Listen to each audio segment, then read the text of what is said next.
American മുൻ പ്രസിഡന്റും നിലവിലെ റിപ്പബ്ലിക്കൻ സ്ഥാനാർത്ഥിയുമായ ഡൊണാൾഡ് ട്രംപിന് നേരെയുണ്ടായ വധശ്രമം അമ്പരപ്പോടെയാണ് ലോകം കണ്ടത്. ആക്രമണത്തിൽ നിന്ന് തലനാരിഴയ്ക്കാണ് ട്രംപ് രക്ഷപ്പെട്ടത്. താൻ മരിച്ചുപോകുമായിരുന്നുവെന്നാണ് പിന്നീട് ട്രംപ് പ്രതികരിച്ചത്.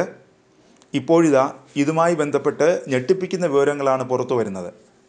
വധശ്രമത്തിന് പിന്നിൽ അന്താരാഷ്ട്ര ഗൂഢാലോചന നടന്നു എന്നാണ് റിപ്പോർട്ടുകൾ പറയുന്നത്. സംഭവത്തിൽ ഇറാന് പങ്കുണ്ടെന്നാണ് റിപ്പോർട്ടുകൾ പുറത്തു വരുന്നത്.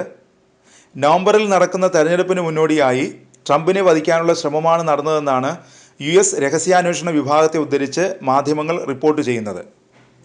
രഹസ്യാന്വേഷണ വിഭാഗത്തിലെ 2 മുതിർന്ന ഉദ്യോഗസ്ഥരെ ഉദ്ധരിച്ചാണ് റിപ്പോർട്ടുകൾ വരുന്നത്. ട്രംപിന് വധഭീഷണിയുണ്ടെന്ന് വിവിധ ഏജൻസികൾ ജോ ബൈഡൻ സർക്കാരിന് മുന്നറിയിപ്പ് നൽകിയിട്ടുണ്ടായിരുന്നുവെന്നാണ് റിപ്പോർട്ടുകൾ പറയുന്നത്. ട്രംപിനെ വകവരുത്താനുള്ള ഗൂഢാലോചനയാണ് നടക്കുന്നതെന്നും സർക്കാരിന് രഹസ്യ വിവരം ലഭിച്ചിട്ടുണ്ടെന്നും റിപ്പോർട്ടുകൾ വ്യക്തമാക്കുന്നു. 2020 ഇറാന്റെ ഉന്നത സൈനിക ജനറൽ ഖാസിം സുലൈമാനി കൊല്ലപ്പെട്ടിരുന്നു. ഇതിന് പ്രതികാരമായാണ് ഇറാൻ ട്രംപിനെ ലക്ഷ്യമിടുന്നത്. വരും ദിവസങ്ങളിൽ ട്രംപിനെ വധിക്കാൻ കൂടുതൽ ശ്രമങ്ങൾ ഉണ്ടായേക്കുമെന്നും റിപ്പോർട്ടുകൾ പറയുന്നു. അമേരിക്കയും ഇറാനും തമ്മിലുള്ള നയതന്ത്ര ബന്ധം വഷളായത് ഡൊണാൾഡ് ട്രംപ് അമേരിക്കൻ പ്രസിഡന്റായിരുന്ന കാലത്താണ്. ബരാക് ഒബാമ ഭരണകൂടവുമായി ഇറാൻ ഒപ്പിട്ട ആണവ കരാറിൽ നിന്ന് അമേരിക്ക ഏകപക്ഷീയമായി പിന്മാറിയതും ട്രംപിൻ്റെ ഭരണകാലത്തായിരുന്നു.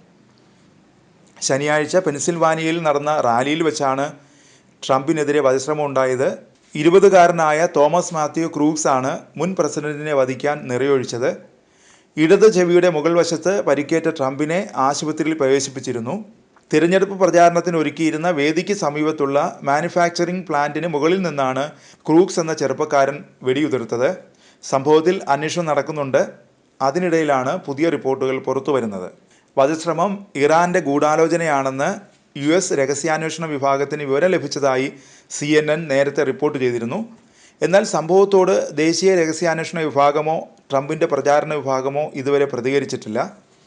അമേരിക്കയിലെ തെരഞ്ഞെടുപ്പിന് വലിയ ഭീഷണിയാണ് ഇറാൻ ഉയർത്തുന്നത്. ഓൺലൈനിലൂടെ തെറ്റായ പ്രചരണം നടത്തിയാണ് തെരഞ്ഞെടുപ്പിനെ സ്വാധീനിക്കാൻ ഇറാൻ ശ്രമിക്കുന്നത്.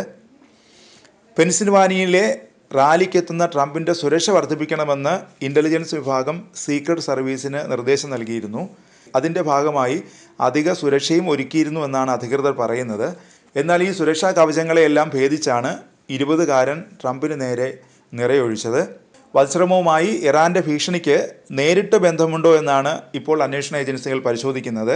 നിലവിൽ അക്രമിയെ മറ്റു ഗൂഢാലോചനകളുമായി ബന്ധിപ്പിക്കുന്ന തെളിവുകളൊന്നും ലഭിച്ചിട്ടില്ലെന്ന റിപ്പോർട്ടുകളും അതിൻ്റെ പുറത്തു വരുന്നുണ്ട്.